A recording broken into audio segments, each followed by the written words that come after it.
COSI, ma question au syndic.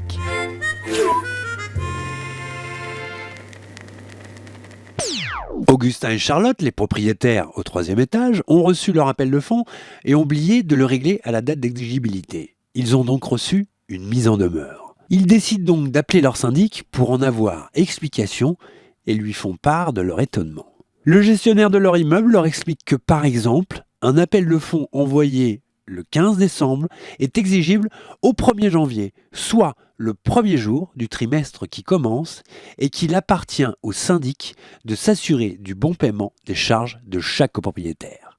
Le syndic ne fait qu'appliquer la loi Elan en matière de recouvrement de charges, loi Elan dont les décrets ont été publiés le 23 novembre 2018. Cette mise en demeure, adressée en recommandé avec accusé de réception, même si elle n'est pas agréable, est nécessaire et obligatoire pour préserver le syndicat des copropriétaires en cas de procédure éventuelle à l'encontre d'un copropriétaire débiteur. Parfois, il s'agit bien sûr d'un simple oubli que nous pouvons tout à fait comprendre, Augustin et Charlotte. Sachez que les frais de mise en demeure qui vous sont facturés sont absolument légaux et sont même indiqués dans le contrat de syndic qui est adopté en assemblée générale par vote des copropriétaires. Et que les frais qui s'appliquent à cette mise en demeure sont justifiés par des coûts de traitement ainsi que les frais postaux.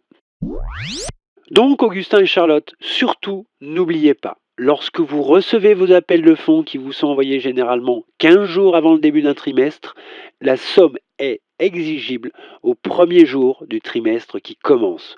Soit, pour un appel de charge envoyé le 15 septembre, il doit être payé au 1er octobre. Au-delà, vous risquez une mise en demeure.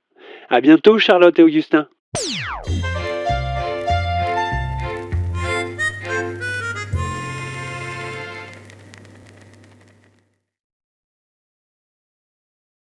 Paris Syndic et Gestion, syndic de copropriété, vous a présenté COSI.